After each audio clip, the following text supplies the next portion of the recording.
All right, what is good, everybody? It's your boy, That King Boo, and today is December 28th, 2025, and hopefully everybody had a good holiday season, enjoying family and stuff.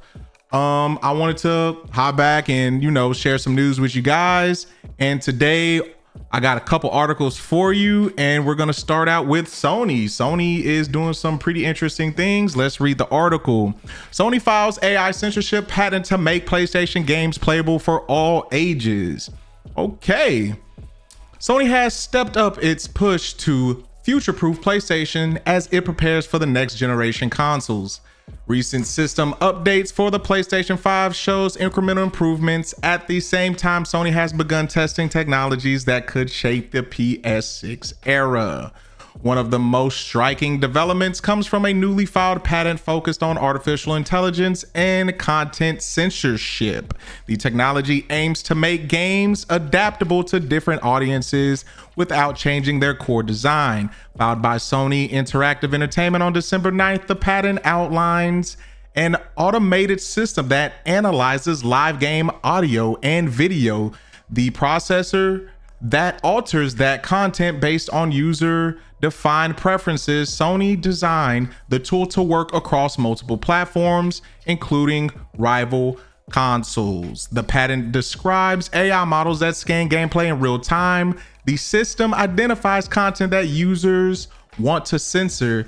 It then applies filters without interrupting gameplay. According to the filing, artificial intelligence models are disclosed to custom audio video content such as video game content based on user provided content filtering parameters.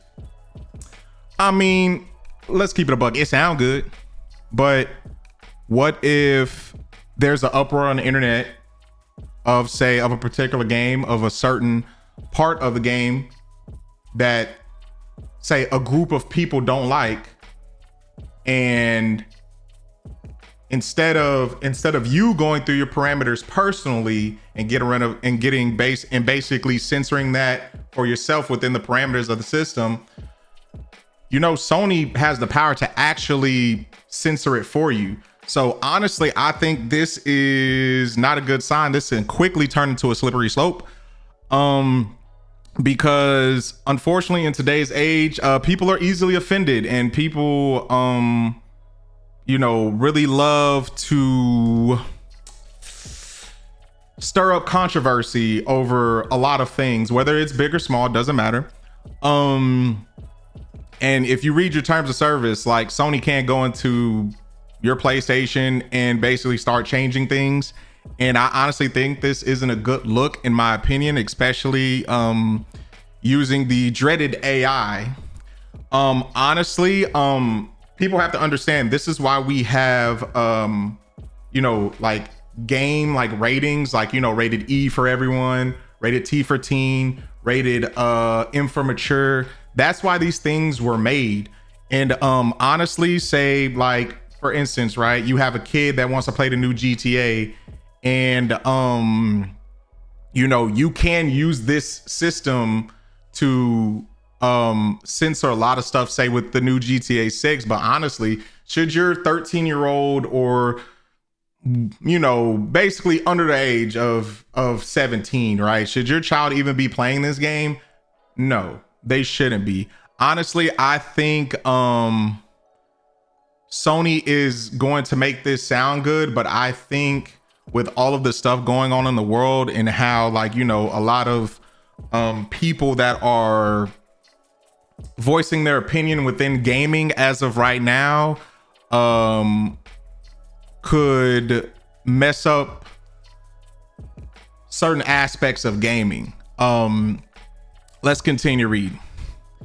The technology can mute offensive language. It can blur or hide gore and nudity. Let me think. There are certain, you can go into the system and within the game and turn off gore in certain games. Same thing with nudity. I want to say that in Baldur's Gate 3, you could actually cut out the nudity entirely. So this right here is really not needed in a way, because you can hide gore and you can hide nudity by just going into the settings already. But I'm gonna keep on reading. The system may also remove scenes entirely. In some case, it can replace censorship content with AI generated alternatives. See, I kind of, like I said, I don't like this. This can turn into a slippery slope easily. What was a big uproar some years ago? I think when Modern Warfare 2 came out when I was a kid, there was a scene in there where, or a portion of the game where you shoot up an airplane, or shoot up an, not an airplane, but you shoot up a, god dang it, airport, right? And like Activision gave you the option to actually, like, you know, skip that scene if you wanted to, because it was after, you know, 9/11 and all that stuff happened, and all this stuff was going on, you know, with, like, you know, airport security and stuff like that. And it was a very sensitive time in the United States at that point. And they actually give you the option to skip that if you want to, but just basically Sony having the power to just basically, you know, take the power away from you, and they have the power to just basically strip out a scene entirely from a game or whatever. I think that's not good, and I think that's just giving too much power to corporations and stuff. So honestly, I feel like this is unneeded. I think this should lie on the, you know, the makers of the actual game, and I think they should actually you know, continue to put those options in there to, like, you know, take out nudity, gore, and hell, even some offensive language. But honestly, I think PlayStation shouldn't be trying to utilize AI to basically you know, utilize the AI whatsoever in order to do this, because we've already had this. So yeah, on to other news.